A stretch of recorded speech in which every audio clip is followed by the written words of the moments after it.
ശരിക്കും ബിസിനസ്സുകാരൻ എന്ന് പറയുന്നത് തന്നെ ഇതെല്ലാം മറ്റുള്ളവർ എല്ലാ കാര്യങ്ങളെയും ഒരുമിപ്പിച്ച് അതിന് നല്ല എഫക്റ്റീവ് ലീഡർഷിപ്പ് കൊടുത്തിട്ട് അതൊരു പ്രോഫിറ്റബിൾ വെഞ്ചറാക്കി മാറ്റുമ്പോഴാണ് ഇയാൾ ബിസിനസ്സുകാരനാവുന്നുള്ളൂ.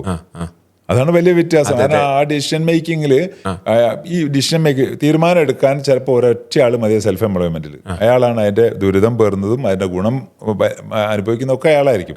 അതേസമയം ഒരു കോർപ്പറേറ്റിൽ ഡിസിഷൻ മേക്കിംഗ് എന്ന് പറഞ്ഞാൽ ഹൈറാർക്കികൾ ഉണ്ടാവും, തട്ടുകൾ ഉണ്ടാവും. അതിന് കുറച്ച് സമയം എടുക്കെങ്കിലും പാനൽ ഓഫ് എക്സ്പേർട്സ് അവരുടെ ബ്രെയിൻ സ്റ്റോമിങ്, അതായത് കൂട്ടായ ചർച്ചകൾ, ആലോചനകൾ വളരെ കൃത്യമായിട്ട് ഏറ്റവും നല്ല കൃത്യതയുള്ള തീരുമാനങ്ങളും ക്വിക്കായിട്ട് എടുക്കാനും അവർക്ക് സാധിക്കുന്നുണ്ട്. പുതിയ പുതിയ ഐഡിയാസ് അവർക്ക് തന്നെ അവരുടെ ഇൻഹൗസിൽ തന്നെ ക്രിയേറ്റ് ചെയ്യാൻ പറ്റുന്നത്, അത് ഇംപ്ലിമെന്റ് ചെയ്യാനും അതിന്റെ ഗുണഫലങ്ങളെ അവർക്ക് അനുഭവിക്കാനും സാധിക്കുന്നുണ്ട്. അതാണ് ഡിസിഷൻ മേക്കിങ്ങിൽ രണ്ട് വ്യത്യാസങ്ങളുണ്ട്, വളരെ പ്രധാനപ്പെട്ട വ്യത്യാസങ്ങൾ. അതുപോലെ തന്നെ റിസ്കിനെ പറ്റിയാണ് അവർ പറഞ്ഞത്.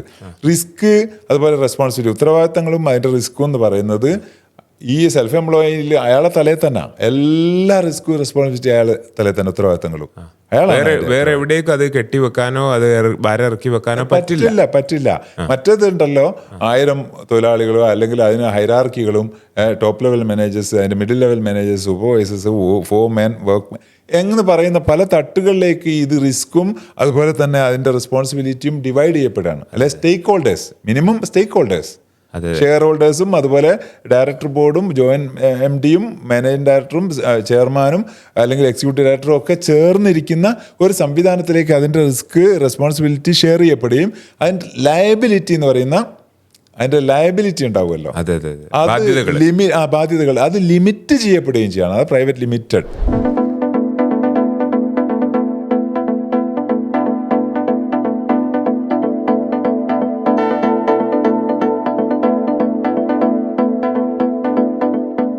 സംരംഭങ്ങൾ രണ്ട് രീതിയിലും നടത്താമല്ലോ. നമുക്കിപ്പോൾ സെൽഫ് എംപ്ലോയിഡ് ആയിട്ട് സ്വന്തമായിട്ടുള്ള രീതിയിൽ സംരംഭങ്ങൾ നടത്തുന്ന ആളുകളുണ്ട്.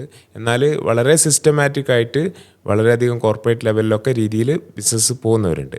പക്ഷേ ഇത് രണ്ടും കമ്പയർ ചെയ്യുമ്പം രണ്ടാമത്തെ രീതിയിൽ, അതായത് വളരെ സിസ്റ്റമാറ്റിക് ആയിട്ട് കോർപ്പറേറ്റ് ലെവലിൽ വളരെ അധികം ഓൺട്രപ്രണർ രീതിയിൽ പോകുന്ന ആളുകൾക്കാണ് ഗുണങ്ങളും ബെനിഫിറ്റും വലിയ ഗ്രോത്തും സ്കെയിലബിലിറ്റിയും ഒക്കെ കാണുന്നത്.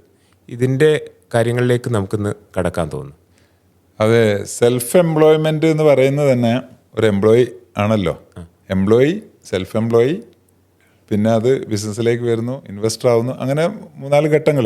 ഇതിലിപ്പോൾ നമുക്കൊരു വാഹനം 5-6 ഗിയറുള്ള ഒരു വാഹനവും ഒരാൾ ഓടിക്കാൻ തുടങ്ങുകയാണ്, നല്ല ഡ്രൈവറാണെന്ന് പറഞ്ഞു. അപ്പോൾ അയാൾ പറയാണ്, എനിക്ക് 2ാമത്തെ ഗിയറിലേക്ക് ഇടാനേ പറ്റില്ല, ഞാൻ ഫസ്റ്റ് ഗിയറിലാണ് ഇന്ത്യ രാജ്യം മുഴുവൻ ചുറ്റാൻ പോകുന്നത്. അപ്പോൾ ഇത് കേൾക്കുന്ന ഒരാൾക്ക് എന്താ ഫീൽ ചെയ്യുക? ഇയാൾ ഈ വണ്ടി സ്റ്റാർട്ട് ചെയ്യുന്നു ഫസ്റ്റ് ഗിയറിൽ, ഫുള്ള് ചീറി പോവുക, അതൊരു മാതിരി ശബ്ദം ഉണ്ടാക്കി പുകയും പൊടിയും ഒക്കെ പുറത്തേക്ക് ചാടി, പിന്നെ ഇതെല്ലാം കൂടി ഹീറ്റപ്പ് ചെയ്ത് കുറേ അധികം സമയമില്ലാതെ തന്നെ ഇതിൻ്റെ കൂളിംഗ് വാട്ടറും എൻജിൻ ഫ്ലൂയിഡും എല്ലാം അല്ലേ പറ്റി തീ പിടിക്കും. സത്യത്തിൽ ഇതുപോലെയാണ് സെൽഫ് എംപ്ലോയി ബിസിനസ്സിലേക്ക് മാറാതിരിക്കുമ്പോൾ ഉണ്ടാകുന്ന അവസ്ഥ. അത് തന്നെ. കാരണം അത്രയും ഗിയറുകൾ ചേഞ്ച് ചെയ്ത് പോകുമ്പോൾ ലാസ്റ്റ് ഗിയർ എന്നൊക്കെ പറയുന്നത്, ടോപ്പ് ഗിയർ എന്ന് പറയുന്നത് സെയിം എൻജിൻ സ്പീഡാണ്, വളരെ സ്മൂത്തായിട്ട് ഓടി അങ്ങ് പോവുകയാണ് എന്ന് പറഞ്ഞ പോലെയാണ് ഈ സിസ്റ്റം ബിൽഡപ്പ് ചെയ്യുമ്പോഴേക്കും ഒരു സെൽഫ് എംപ്ലോയ്മെൻറ്റ് ബിസിനസ് എന്ന് പോലും പറയില്ല അതിന്, ഒരു ബിസിനസ്സിലേക്ക് മാറുമ്പോൾ ഉണ്ടാകുന്നത്. കാരണം അതിന് ഒരു വലിയ സാധ്യതകൾ എന്ന് പറഞ്ഞാൽ സ്കെയിൽ ഓഫ് ഓപ്പറേഷൻസ് ആണ്. കാരണം സ്കെയിലപ്പ് ചെയ്യാൻ, വലുതാവാൻ, വിപുലപ്പെടുത്താനുള്ള അപാരമായ അവസരങ്ങളാണ് ഒരു കമ്പനി സിസ്റ്റത്തിനുള്ളത്. അങ്ങനെയാണ് അതിൻ്റെ തുടക്കവും അതിൻ്റെ വളർച്ചയും അതിൻ്റെ ഗ്രോത്തൊക്കെ അങ്ങനെയാണ് പ്ലാൻ ചെയ്തിരിക്കുന്നത്. സെൽഫ് എംപ്ലോയി എന്ന് പറഞ്ഞാൽ അയാളുടെ കഴിവുകളും അയാളിൽ ഒതുങ്ങി നിൽക്കുന്ന ചെറിയ വൃത്തത്തിൽ കാര്യങ്ങളാണ്. അതായത് വലുതാക്കാനുള്ള ഒരുപാട് ഓപ്പർച്യൂണിറ്റീസ് ഈ പറയുന്ന ഓൺട്രപ്രണറിയൽ ബിസിനസ് വെഞ്ചറിൽ ഉണ്ടാവും. തീർച്ചയായിട്ടും. സ്കെയിലബിലിറ്റി എന്നല്ലേ പറയാതെ, മറ്റേത് ഒതുങ്ങിപ്പോവും ഒരു സ്ഥലത്തേക്ക് അല്ലെങ്കിൽ ഒരു മനുഷ്യനിലേക്കൊക്കെ ഒതുങ്ങി. അതെ, അതെന്താ പറയുക, അയാളുടെ ഓണർഷിപ്പ് എന്ന് പറയുന്നത് ഒരൊറ്റ മനുഷ്യനിലാണ്.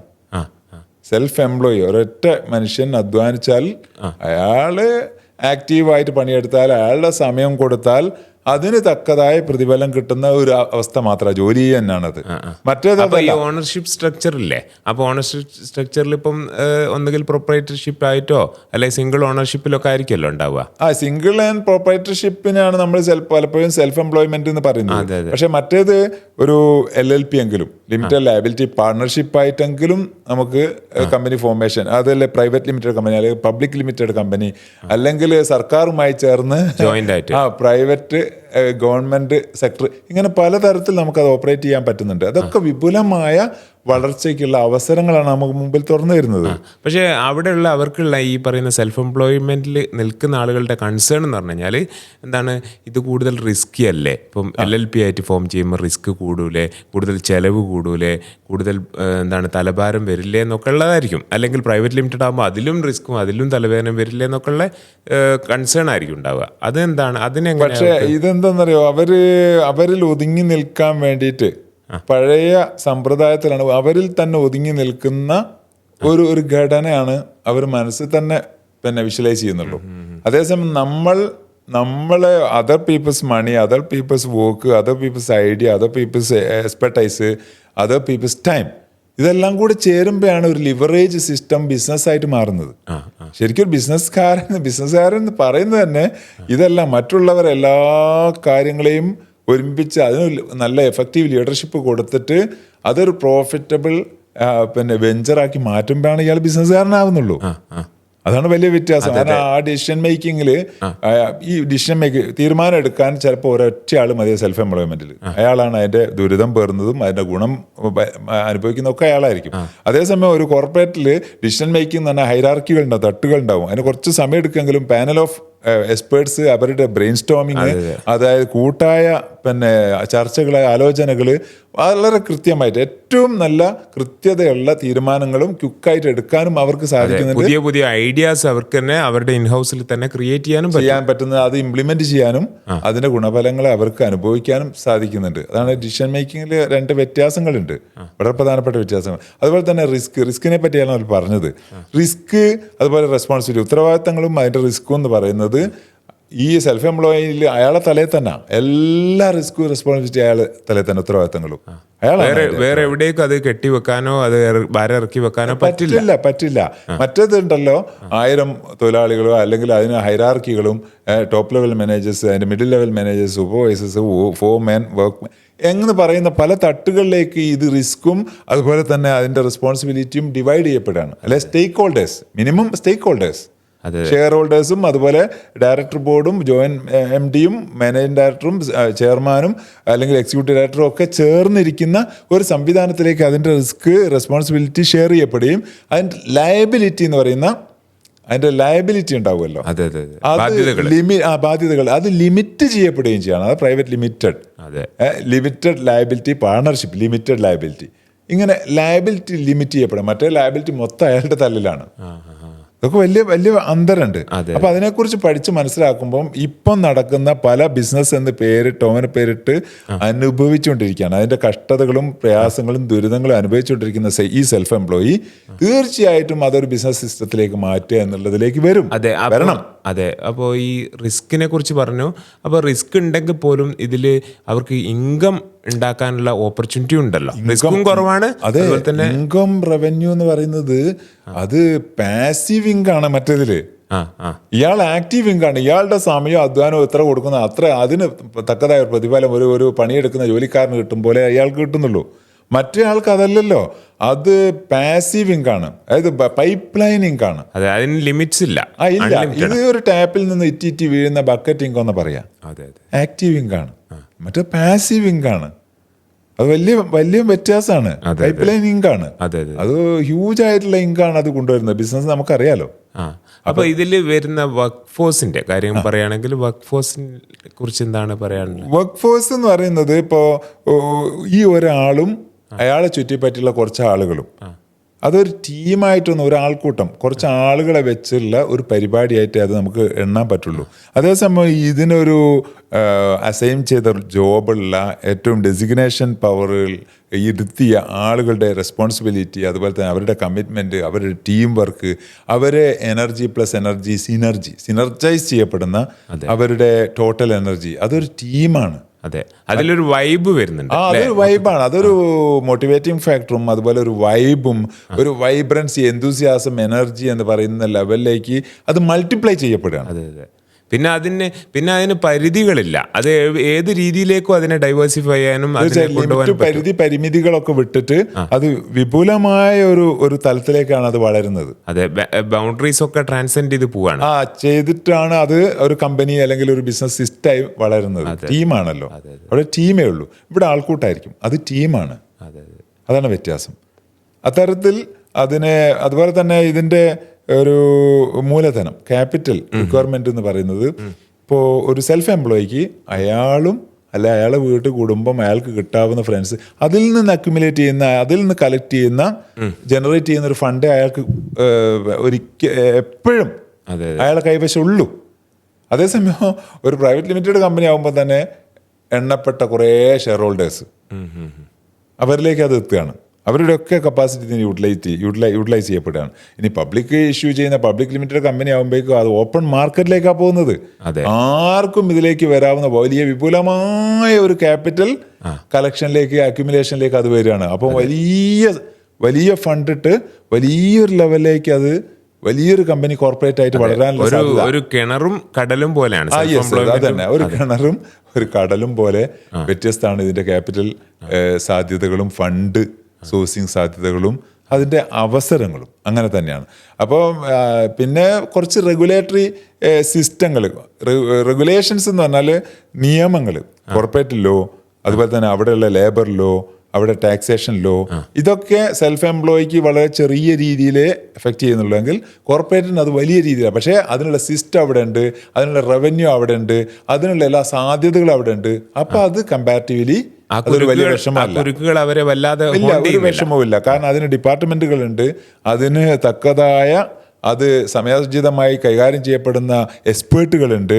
പിന്നെ അതിന് കൊടുക്കാൻ കൺസൾട്ടിങ് ഡിവിഷൻസ് ഉണ്ട്, ഔട്ട്സോഴ്സിംഗ് ഉണ്ട്, ഒരുപാട് സാധ്യതകളുടെ വലിയൊരു പദ്ധതി, വലിയൊരു പ്രൊജക്റ്റ്. അതുപോലെ വിപുലമായൊരു ശ്രേണിയിലെ ആൾക്കാരുടെ സംവിധാനങ്ങളുടെ assist, guide lines, directions, help. അപ്പൊ കാര്യങ്ങളൊക്കെ വളരെ ഈസി ആയിട്ടാണ്. തീർച്ചയായിട്ടും ആ സപ്പോർട്ടിന്റെ വൈപുല്യം എന്ന് പറഞ്ഞാൽ വളരെ വിപുലം തന്നെയാണ്. അതെ, ഹ്യൂജ് ആണ്. പിന്നെ ഈ ബ്രാൻഡ് ഐഡന്റിറ്റി എന്ന് പറയുന്ന ഒരു സംഭവം ഉണ്ടല്ലോ. അതായത് മറ്റത് ഇപ്പൊ സെൽഫ് എംപ്ലോയി എന്ന് പറഞ്ഞാൽ ബ്രാൻഡ് ആയിട്ടുള്ള ഒരു സംഭവമേ അല്ലല്ലോ. സെൽഫ് എംപ്ലോയി എന്ന് പറഞ്ഞാൽ അയാൾ ഒരു ബ്രാൻഡായി മാറാൻ അയാൾക്ക് പറ്റിയിട്ടുണ്ടെങ്കിൽ അത് മാത്രം അതിൽ ഒതുങ്ങാണ്. മറ്റേതല്ല, ഇതൊരു എൻറ്റിറ്റിയാണ്, വേറൊരു എൻറ്റിറ്റിയാണ്. വേറൊരു മനുഷ്യനെ പോലെ വേറൊരു സ്ഥാപനമായിട്ട് വേറൊരു ലീഗൽ എൻറ്റിറ്റിയാണ്, ഒരാളല്ല അത്. ഇയാളിൽ മാത്രം വെസ്റ്റഡ് ആയിട്ടുള്ള, നിക്ഷിപ്തമായിട്ടുള്ള, അയാളിൽ ഒതുങ്ങുന്ന ഒരു സ്ഥാപനമാണ് സെൽഫ് എംപ്ലോയി എന്ന് പറയുന്നത്. അയാൾക്കൂട്ടവും അയാളാണ് അതിൻ്റെ centre of gravity, centre of position. അയാളെ കേന്ദ്രീകൃതമാണ്, അയാൾ ചുറ്റിപ്പറ്റിയുള്ളതാണ്, സെൻട്രലൈസ്ഡാണ്. പക്ഷേ ഇത് ഈ ചെയർമാനിലോ മാനേജിംഗ് ഡയറക്ടറിലോ ഒതുങ്ങുന്നതല്ല. അതിനപ്പുറം ഇതൊരു ലീഗൽ എൻറ്റിറ്റിയാണ്, നിയമപരമായ മറ്റൊരു സത്തയാണ് ഈ ഒരു കോർപ്പറേറ്റ് എന്ന് പറയുന്നത്, ബിസിനസ് എന്ന് പറയുന്നത്. അതുകൊണ്ട് തന്നെ അതിൻ്റെ വളർച്ചയ്ക്ക്, അതിൻ്റെ ബ്രാൻഡ് ഇക്വിറ്റിക്ക്, അതിൻ്റെ ബ്രാൻഡ് പ്രൊഫൈലിന് അത് തന്നെ വേറൊരു വാല്യൂ ആണ്. ഇത് വേറൊരു കമ്പനി ടേക്ക് ഓവർ ചെയ്യുകയോ ഇതിനെ വിൽക്കുകയോ ഇതിനെ ഏറ്റെടുക്കുകയോ ചെയ്യുമ്പം ഇതിൻ്റെ വാല്യുവേഷൻ എന്ന് പറഞ്ഞാൽ എത്രയോ ഹൈ ആണ്. അതാണ് സെൽഫ് എംപ്ലോയ്മെന്റിൽ നിന്ന് ഒരാൾ ഒരു ബിസിനസ് സിസ്റ്റത്തിലേക്ക് മാറുമ്പം അതുണ്ടാക്കുന്ന ബ്രാൻഡ് പ്രൊഫൈല്, ആ ബ്രാൻഡിന്റെ പേരും സൽപ്പേരും ഗുഡ്വില്ലും ഒക്കെ ഉണ്ടല്ലോ, അതെല്ലാം കൂടെ ചേരുമ്പോൾ അതൊരു വലിയ മൂലധനമായിട്ട് മാറും. അതെ, നമ്മളിപ്പം തന്നെ കാണുന്നുണ്ടല്ലോ കേരളത്തിൽ തന്നെ പല വലിയ ബ്രാൻഡുകളും വലിയ രീതിയിൽ ആണ് നമ്മളിപ്പം ചെറിയ രീതിയിൽ നിന്ന് കണ്ട് പെട്ടെന്ന് അത് 50-100 ബ്രാഞ്ചുകളിലേക്കും വലിയ വികസനത്തിലേക്കൊക്കെ പോകുന്നുണ്ട്. സ്കേലബിലിറ്റി നമ്മൾ പറഞ്ഞത് നേരത്തെ ആ വിപുലപ്പെടുത്താനുള്ള സാധ്യത. അതെ അതെ. പിന്നെ അവർക്ക് എക്സ്പെർട്ടൈസിലുള്ള ഒരു മേഖല ഫ്രാഞ്ചൈസിൽ നിന്ന് മാറി അത് പല ഡയമെൻഷനിലേക്കും പോവുകയാണ്. ഡയമെൻഷൻസ് കാരണം എന്താ പറയുക, അവരിൽ ഫണ്ട് ഉണ്ട്, ഐഡിയ ഉണ്ട്, അത് നോക്കി നടത്താനുള്ള സിസ്റ്റം ഉണ്ട്, അതിന്റെ ഒരു ഓപ്പറേഷൻ മാനേജ്മെന്റ് പിന്നെ ലീഡർഷിപ്പ് ഉണ്ട്. അവർക്ക് വന്നു ചേരാനുള്ള അനവധി ഓപ്പർച്യൂണിറ്റി അനുകൂലനങ്ങളുണ്ട്. അതെ, അതാണ് ഒരു ബ്രാൻഡ് ബിൽഡ് ചെയ്യുമ്പോൾ ഒരു കോർപ്പറേറ്റ് ബിസിനസ് സിസ്റ്റം നമ്മൾ ബിൽഡ് ചെയ്യുമ്പോൾ ഒക്കെ ഉണ്ടാവുന്ന അതിൻ്റെ ലോഞ്ചവിറ്റി എന്ന് പറയുന്നത് തന്നെ തലമുറകൾ ചിലപ്പോൾ കൈകാര്യം ചെയ്യപ്പെടും. ടാറ്റയൊക്കെ പാടില്ല 300 വർഷം എന്ന് പറയുന്നത് തലമുറകളിൽ നിന്ന് തലമുറകളിലേക്കാണ് ആ പ്രൊഫൈൽ പോകുന്നത്. ടാറ്റ എന്ന് പറയുന്ന ഒരു മനുഷ്യനല്ല, ഒരു വ്യക്തിയല്ല, അത് ഫൗണ്ടറിൽ ഒതുങ്ങുന്നില്ല, ഇപ്പോഴുള്ള സിഇഒയിലോ അതിൻ്റെ മാനേജിംഗ് ഡയറക്ടറിലോ ഒതുങ്ങുന്ന ഒരു സംഭവമല്ല. അതിനൊക്കെ എത്രയോ അപ്പുറം വേൾഡ് റെസ്പെക്റ്റ് ചെയ്യുന്ന, വേൾഡ് വാല്യൂ ചെയ്യുന്ന, വേൾഡിലെ റിമാർക്കബിൾ ആയിട്ടുള്ള ഒരു വലിയ ബ്രാൻഡാണ് ടാറ്റ.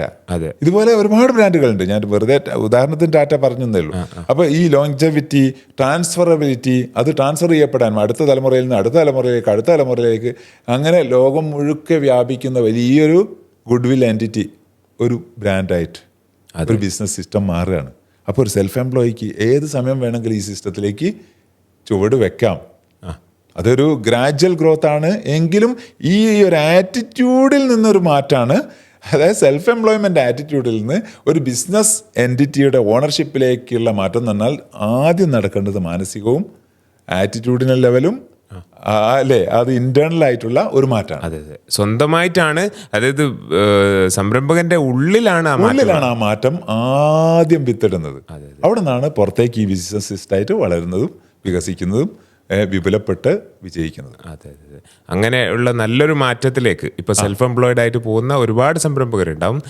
അത് സംരംഭം എന്ന് പോലും പറയാൻ പറ്റാത്തൊരു സ്ഥിതിയാണ്. പക്ഷെ അതിൽ നിന്നും മാറി നല്ലൊരു സംരംഭമായിട്ട് വളരെ സ്വാതന്ത്ര്യം അനുഭവിക്കുന്ന തീർച്ചയായിട്ടും ഒരുപാട് സമയ ഫ്രീഡം ഇതിലുണ്ട്, മണി ഫ്രീഡം ഉണ്ട്, ലൈഫ് ഫ്രീഡം ഉണ്ട്, ഒരുപാട് അവരുടെ എന്റർടൈൻമെന്റ് എൻജോയ്മെന്റ് ഫ്രീഡം ഉണ്ട്, അവരുടെ ഫാമിലിക്ക് കൊടുക്കുന്ന ഫാമിലി ടൈം ഉണ്ട്. അങ്ങനെ പറഞ്ഞാൽ ഒരുപാട് കാര്യങ്ങളുടെ വിപുലമായ ഒരു ശ്രേണിയിൽ ഈ അനുകൂലനങ്ങൾ, ഈ ഞെരുങ്ങി ജീവിതത്തെ ഏറ്റവും കുടുസായി മാറുന്ന സെൽഫ് എംപ്ലോയ്മെന്റ് ഒരു വിഹായസിലേക്ക് പറന്നു വരുന്ന ഒരു പക്ഷിയെ പോലെയാ. അതായത് അൾട്ടിമേറ്റ്ലി ഇപ്പൊ സെൽഫ് എംപ്ലോയ് പോലും ചെയ്യുന്നത് അവരുടെ ലൈഫ് കൊണ്ടുപോകാൻ, ലൈഫ് സ്മൂത്ത് ആവാനാണ്. പക്ഷെ ലൈഫ് സ്മൂത്ത് ആകുന്ന ലൈഫ് ഒന്നുകൂടി ടഫ് ആവുകയാണ്, ടൈറ്റ് ആവുകയാണ്. നേരെ മറിച്ച് ഇത് ഒരു ഓൺട്രപ്രണറിയൽ വെഞ്ചറിലേക്ക് പോകുമ്പോഴേക്ക് അവർ വലിയൊരു ഹാപ്പിനെസ്സും സെലിബ്രേഷനിലേക്കാണ് പോകുന്നത്. തീർച്ചയായിട്ടും അവരുടെ തന്നെ പണം വേണം, അവരുടെ തന്നെ സ്കില്ല് വേണം, അവരുടെ ബുദ്ധി വേണം, സാമർഥ്യം വേണം എന്ന് തെറ്റിദ്ധരിച്ചത് കൊണ്ടാണ് പല സെൽഫ് എംപ്ലോയികളും ഒരു സിസ്റ്റത്തിലേക്ക് മാറാതിരിക്കുന്നത്. അതൊരു വലിയ തെറ്റിദ്ധാരണയാണ്. ഏതായാലും നല്ല ഒരുപാട് ഓൺട്രപ്രണേഴ്സിനെ നമുക്ക് ഇനിയും കാണാൻ പറ്റട്ടെ. ഒരുപാട് ഈ പറയുന്ന സെൽഫ് എംപ്ലോയിഡ് ആയിട്ട് പോകുന്ന ആളുകളൊക്കെ ഒരുപാട് ബിസിനസ് സംരംഭങ്ങളിലേക്ക് പോകട്ടെ, വലിയ ബിസിനസ്സിലേക്ക് വരട്ടെ. അതെ.